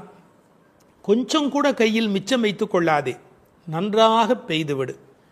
பெருங்கடலில் புகுந்து ஆழமான இடம் வரை சென்று நீரை முகந்து, சப்தத்துடன் மேலே வானத்தில் கிளம்பி, ஊழி காலத்து தலைவனான எம்பெருமானது வடிவம் போல உடம்பு கருத்து கார்மேகமாய், பரந்த அழகிய தோள்களை உடைய பத்மநாபனான திருமாலின் வலது திருக்கரத்தில் உள்ள சக்கரத்தைப் போல் மின்னி, இடது கரத்திலே உள்ள பாஞ்சசன்னிய சங்கு போல இடியிடித்து, அவனது கரத்திலே உள்ள சார்ங்கம் என்ற வில்லிலே இருந்து புறப்படுகின்ற அம்புகளைப் போல மழை பெய்ய வேண்டும். இம்மழை நாங்கள் உலகில் வாழச் செய்வதாய் இருக்க வேண்டும். நாங்கள் மார்கழி நீராட்டத்தில் பங்கு பெறவும் நீர்நிலைகளில் தண்ணீர் நிரம்பி இருக்க வேண்டும் என்ற பொருள் இந்த பாட்டின் திரண்ட பொருள். ஆழி மழைக்கண்ணா ஒன்று நீ கைகரவேல். மழைக்கு அண்ணா என்றும் பிரிப்பார்கள், மழைக்கண்ணா என்றும் அழைப்பார்கள். இந்த குழந்தைகள் வருணனை முதலில் குறிப்பிடுகின்றன. அவர் யார் என்ன என்று பெயர் தெரியாததாலே சின்ன பிள்ளைகள் அண்ணா என்று அழைக்கிற மாதிரி ஆழி மழைக்கு அண்ணா என்று பொதுவாக அழைத்தன.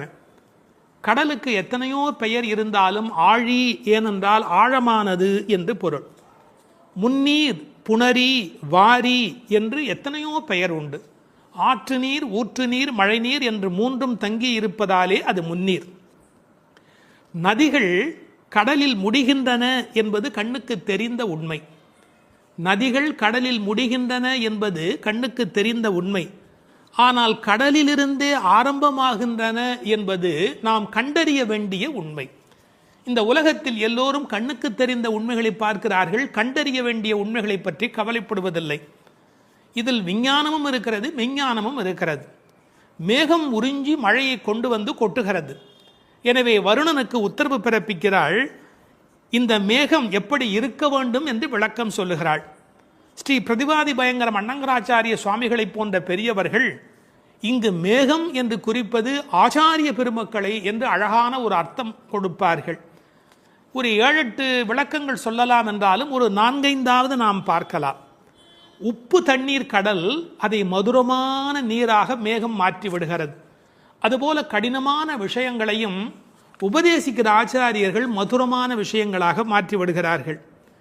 கடல் அங்கங்கே போய் பெய்துவிட முடியாது, தண்ணீர் கொடுக்க முடியாது. அதுபோல் பரமாத்மாவை விட ஆச்சாரியர்கள் அங்கங்கே விஜயம் செய்து மக்களுக்கு இந்த மழை பெய்கிறார்கள். மழை பள்ளத்தை நிரப்புவது போல ஆச்சாரியன் உள்ளத்தை நிரப்புகின்றான். மழை பெய்யாவிடில் நஷ்டம், அதுபோல் ஆச்சாரியன் உபதேசிக்காவிடில் மிகப்பெரிய நஷ்டம். மழை சிப்பியிலே முத்து உண்டாக்கும். ஆச்சாரியன் மோசமான மனிதனிடத்திலும் முத்துமுத்தான கருத்துக்கள் சேரும்படியாக உண்டாக்கி விடுகிறார். எனவே இங்கு மேகம் என்று குறிப்பிட்டாலும் அதை ஆச்சாரியன் என்று பொருள் கொள்ள வேண்டும் என்று வெகு நுட்பமான பார்வையினை சொன்ன ஆச்சாரிய பெருமக்கள் உண்டு. நீ கைகரவேல், கஞ்சத்தனம் பண்ணிடாதே, உங்கள்கிட்ட இருக்கிற எல்லாத்தையும் கொட்டிடு, எங்களை ஏமாற்றி விடாதே, ஒன்னையும் கையில் வச்சுக்காதே. ஒன்று நீ கைகரவேல். ஆழியுள் புக்கு முகந்து கொடு ஆர்த்தேரி. நல்ல கடல் வரையிலே உள்ளே போ. இந்த ஆழியுள் புக்கு முகந்து கொடு ஆர்த்தேரி என்பதை எம்பெருமானாரோடு ஓமிப்பார்கள். அவர் கடல் போன்ற தத்துவங்களை எல்லாம் வாங்கி எளிமையான தத்துவங்களாக இந்த உலகத்துக்கு கொடுத்தார். அப்படி ஆழத்திலே உள்ளே போ. ஆழியுள் புக்கு முகந்து கொடு ஆர்த்தேரி. இந்த உலகத்திலேயே சிரமமான விஷயம் ஆழமான பகுதிக்குள் பிரவேசிக்கும் போதுதான். ஒரு மனிதன் தன்னுள் ஆழும் போதுதான் அவனுக்குள் கருணை மழை புறப்படுகிறது. முகந்து கொடு ஆர்த்தேரி, அதாவது ஒரு ஆடியோ எஃபெக்ட். அது எப்படி சத்தம் கொடுத்து கொண்டு இடி இடிக்கிறது என்று ஆர்த்து ஏரி. இந்த மேகம் வெள்ளையா இருக்கிறது, அது சிவப்பாக மாறுகிறது, கருப்பாக மாறுகிறது. கம்பன் பாடுகிற போது சொல்வார், நீரணிந்த கடவுள் நிறத்தவான் ஆரணிந்து சென்று ஆர்களி மேய்ந்து. சிவபெருமான் மாதிரி வெள்ளையா இருக்கிறது, சேரணிந்த முலைத்திரு நங்கை தன் வீரணிந்தவன் மேனையின் மீண்டது. திருமகள் கணவன் போல அது கருப்பாகி வெளியிலே வருகிறது. வெள்ளையிலிருந்து அது கருப்பு மேகமாக மாறுகிறது. எல்லோரும் கருப்பை வெள்ளையாக்குவார்கள், இங்கு வெள்ளை கருப்பாகிறது. பார்க்கெல்லாம் தலைவனாக விளங்குகின்ற பரந்தாமன் இருக்கிறானே, அவன் போல என்று மேகத்தை பார்க்கிற போது கூட பரந்தாமனை பற்றிய சிந்தனை இங்கு நம்முடைய மனதில் பதியும்படி பாடுகிறாள். எப்படி? ஊழி முதல்வன் உருவம் போல் மெய்கருத்து. இது வீடியோ. ஆர்த்தேரி என்பது ஆடியோ. இப்போது கண்ணுக்கு முன்பாக கொண்டு வந்து நிறுத்துகிறாள். ஊழி முதல்வன், இந்த உலகத்தின் கடைசி காலத்தினுடைய தலைவனாக அவன் விளங்குகிறான். அவனுடைய உருவம் எப்படி மெய் கருத்து விளங்குகிறதோ அதுபோல் நீ இருக்க வேண்டும். காக்கை சிறகினிலே நந்தலாலா நிந்தன் கரிய நிறம் தோன்றுதையே நந்தலாலா என்று கண்ணனுடைய கருப்பை மகாகவி பாரதி அனுபவித்தார் அல்லவா? அதுபோல அந்த உருவம் மெய்கருத்து விளங்குகிறது. பாருங்கள், இடி இடிப்பதில் ஒரு ஆடியோ எஃபெக்ட், அந்த உருவத்தை வர்ணிப்பதில் ஒரு வீடியோ எஃபெக்ட். இந்த ஆடியோ வீடியோ பாடலை நீங்கள் பாடியோ ஆடியோ இந்த உலகத்தில் வெளிப்படுத்த வேண்டும். பாழியம் தோளுடை பத்மநாபன் கையில். இந்த பெருமானுடைய தோள் எப்படிப்பட்ட தோள் தெரியுமா? பருத்த தோள், பெருத்த தோள், நிறைய பலம் தாங்கக்கூடியது. கம்பன் பாடுகிறார், ராமனுடைய தோள்களை பாடுகிற போது, குன்று போன்றுயர் தோளில் கொற்றவில் ஒன்று தாங்கினான் உலகம் தாங்கினான். அந்த ஒரு தோள் போதும் உலகத்தையே தாங்கிறதுக்கு அப்படின்னு, குன்று போன்றுயர் தோளில் கொற்றவில் ஒன்று தாங்கினான் உலகம் தாங்கினான் என்று பேசுவார் கவிச்சக்கரவர்த்தி கம்பர். நாபியில ஒரு தாமரை இருக்கிறது, அதில் பிரம்மா இருக்கிறார். இருமடி ஆகு பெயராக இவருக்கே பத்மநாபன் என்கிற பெயர் இந்த உலகத்தில் பொருந்தி வருகிறது. இந்த மின்னல் மின்னுகிறது, இடி இடிக்கிறது, அதுவும் பெருமாளுடைய சங்கு சக்கரங்களைப் போல அவளுக்கு காட்சி அளிக்கிறது. அந்த சக்கராயுதம் எப்படி ஒளி உடையதாக மின்னிக்கொண்டு வருகிறதோ, திருவாழி ஆழ்வான் விரோதிகள் இருக்கும் இடமெல்லாம் போய் எப்படி அழிக்கிறதோ அதுபோல அந்த மின்னல் மின்ன வேண்டும். அது பெருமானுடைய ஆயுதத்திலே ஒன்று. வலம்புரி போல் நின்றதிருந்து அந்த சங்கு போல, வலம்புரி சங்கை போல, படைவோர் பூக்கு முழங்கும பாஞ்ச சன்னியமும் பல்லாண்டு. அந்த சங்குக்கு எவ்வளவு பெரிய ஏற்றம்! உண்பது சொல்லில் உலகளந்தான் வாயமுதம், கண்படை கொள்ளில் கடல் வண்ணன் கைத்தலத்தே என்று எப்போதும் பெருமாளோடு ஸ்பரிசம் அனுபவித்துக் கொண்டிருக்கிற அந்த சங்கு, வலம்புரி சங்கு, அதுபோல் நின்று அதிர்ந்து அந்த சங்குநாதம் போன்ற ஒரு பெரிய ஒலியை எழுப்பி, தாழாதே சார்ங்கம் உதைத்த சரமழை போல் பெய்திடாய். மழை எப்படி பெய்யணும்? அடம் மழை, அப்படியே சரமழை மாதிரி பெய்யணும். ராமசரம் எப்படி புறப்பட்டதோ, சார்ங்கம் என்ற வெள்ளிலே இருந்து அது எப்படி விடாமல் வந்து கொண்டே இருந்ததோ ராவணனை பார்க்கிற காலத்திலே, அப்படி இந்த மழை அடைமழையாய் பெய்ய வேண்டும். எதற்காக? நாங்களும் மார்கழி நீராட மகிழ்ந்தேலோர் எம்பாவாய். இந்த உலகத்தில் நாடெங்கும் வாழ கேடொன்றும் இல்லை என்பார்கள். எல்லாரும் நல்லா இருந்தா நாமும் நல்லா இருக்க போகிறோம் இல்லையா? அதனால் இந்த உலகத்தில் எல்லோரும் நன்றாக இருக்க மார்கழி நீராட மகிழ்ந்து நாங்களும் மகிழ்ச்சியாக இருந்து விட்டு போகிறோம். இந்த ஓமை இருக்கிறது, இது ஓமை அணி இலக்கணத்திலே தலை சிறந்த 4 செய்திகளை உள்ளடக்கியது. எப்படி அந்த மழை பெய்ய வேண்டும் என்று சொல்லுகிற செய்தியில, உருவம் போல் மெய்கருத்து என்றால் அது மெய் ஓமை. ஆழி போல் மின்னி வலம்புரி போல் நின்றதிர்ந்து என்பது வினை ஓமை. சரமழை போல் என்று பேசியது பயன் ஓமை. அணி இலக்கணத்திலே வினை, பயன், மெய், உரு என்ற 4 வகை பெற வந்த ஓமை தோற்றம் என்று ஓமை அணிக்கு எத்தனை சிறப்பு சொல்வார்களோ எல்லாம் பொருந்தும்படியாக தமிழில் ஏற்றம் மிகுந்த பாடல் இந்த பாடல்.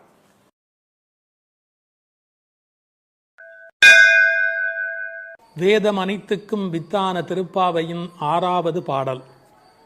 இது பாடல் தொடங்கி திருப்பள்ளி எழுச்சியாக அமைகிறது.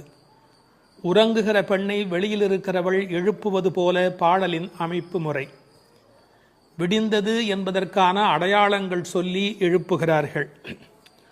புள்ளும் சிலம்பினகான் புள்ளரையன் கோயிலில் வெள்ளை வெளிசங்கின் பேரரவம் கேட்டிலையோ, பிள்ளாய் எழுந்திராய் பேய் முலை நஞ்சுண்டு கள்ளச்சகடம் கலக்கழிய காலோச்சி, வெள்ளத்து அரவில் துயில் அமர்ந்த வித்தினை உள்ளத்து கொண்டு முனிவர்களும் யோகிகளும் மெல்ல எழுந்து ஹரி என்ற பேரரவம் உள்ளம் புகுந்து குளிர்ந்தேலோர் எம்பாவாய். முன் அனுபவம் ஏதுமில்லாத கன்னிப்பெண்ணே, இன்னும் உறங்குகிறாயே? விடியலை முன்னே அறிந்து கொள்ளும் இயல்புடைய பறவைகளும் கூட எழுந்து ஓசை எழுப்பி இறை தேட புறப்பட்டு விட்டனவே, அது உனக்கு தெரியவில்லையா? பறவைகளுக்கு அரசனான கருடனை வாகனமாக கொண்ட திருமால் திருக்கோயிலிலே வெண்மை நிறமுள்ள சங்கு தன் ஒலி எழுப்பி அழைக்கின்ற பேரோசை உன் காதில் விழவில்லையா? பெண் பிள்ளையே, விரைவில் படுக்கையை விட்டு எழுந்திரு.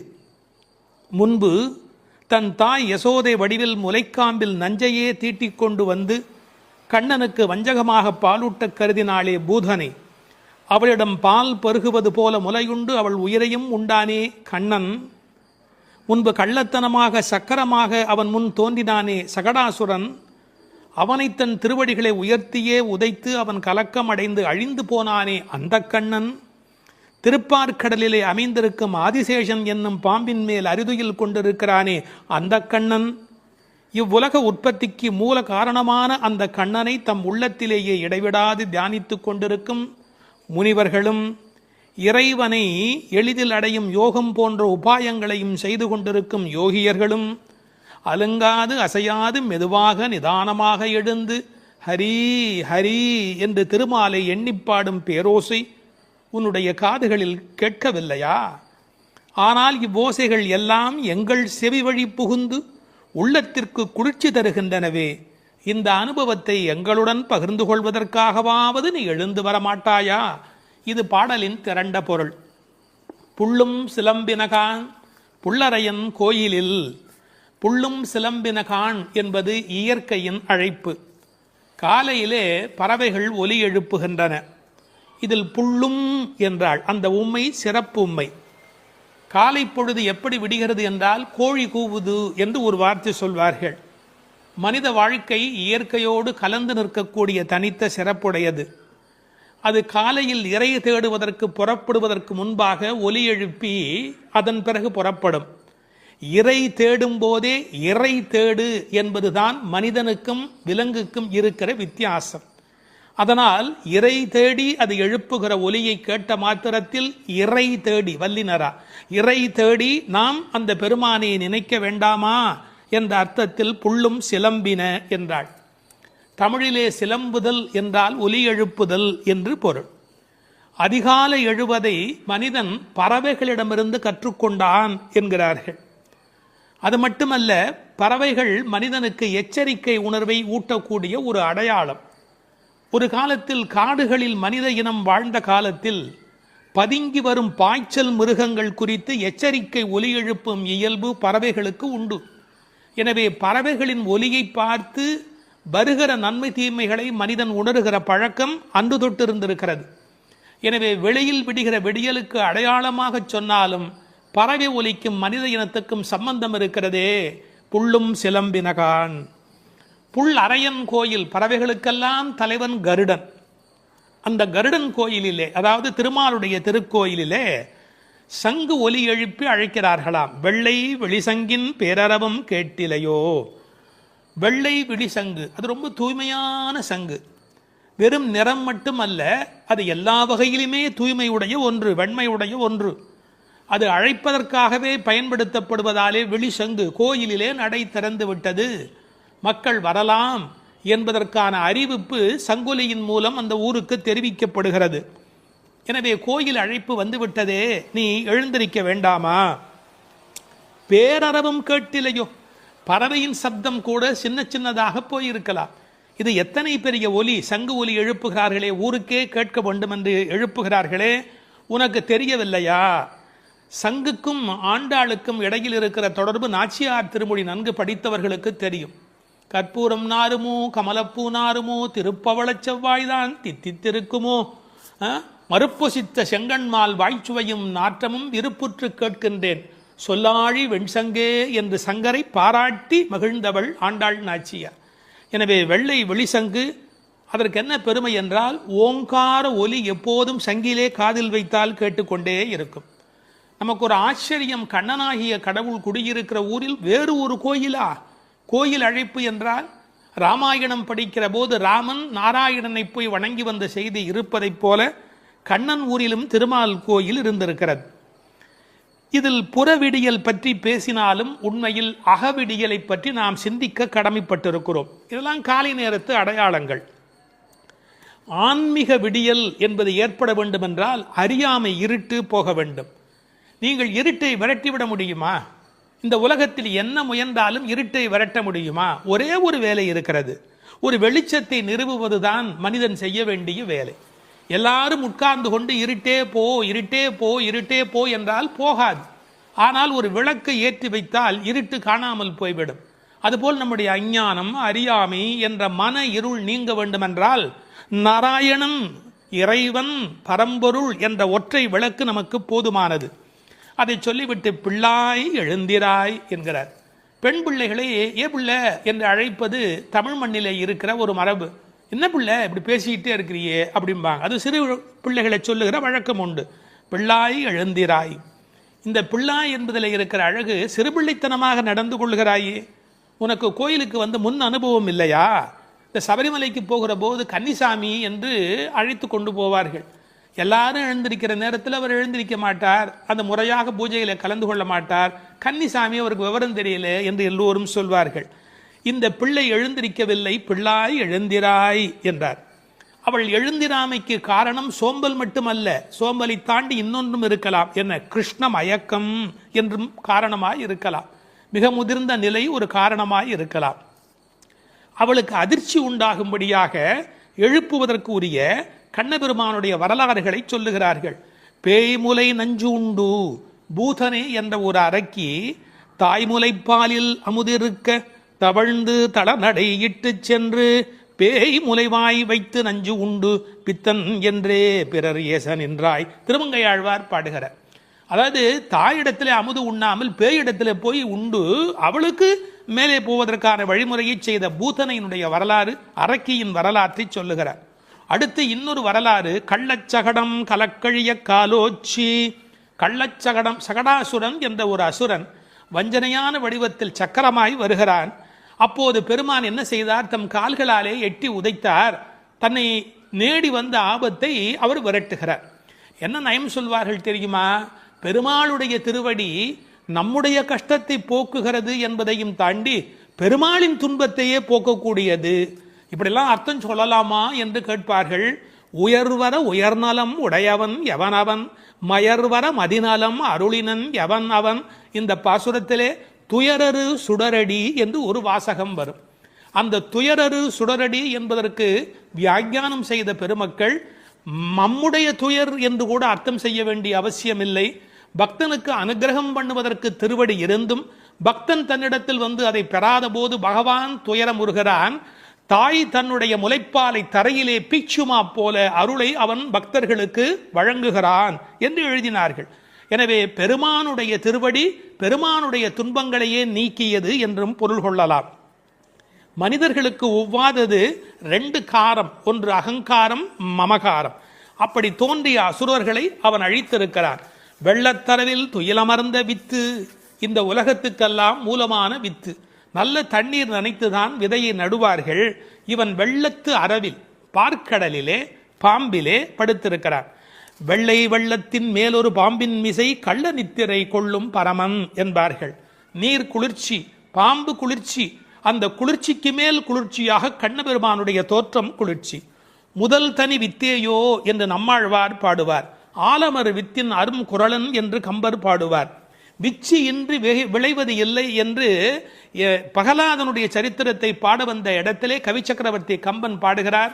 இந்த உலகத்துக்கெல்லாம் ஒரு மூல விதை உண்டு, அந்த விதை இறைவன் என்பதை புரிந்து கொள்ள வேண்டும். உள்ளத்து கொண்டு முனிவர்களும் யோகிகளும் ஹரி ஹரி ஹரி என்ற தியானம் செய்து கொண்டு மனத்தால் வணங்குகிறவர்கள், தியானம் செய்கிறவர்கள் முனிவர்கள். சரீரம் மனம் எல்லாவற்றையும் கொண்டு கிரியைகள் மூலமாக செய்கிறவர்கள் யோகிகள். எப்படி எழுந்திருக்கிறார்கள்? மெல்ல எழுந்து. ஒரே எழுதினார்கள், கர்ப்பிணி பெண் குழந்தைக்கும் நோகாமல் தனக்கும் நோகாமல் எப்படி மெல்ல எழுவாளும். அதாவது உள்ளத்திலே இருக்கிற பெருமாளுடைய தலைப்பூ ஆடாது, தலைப்புனா தலையில் வைத்திருக்கிற பூ கூட அசையாதபடி அப்படி எழுவார்களாம் அவனுடைய அடியார்கள். ஹரி என்ற வாசகத்தோடு எழுகிறார்கள். ஹரி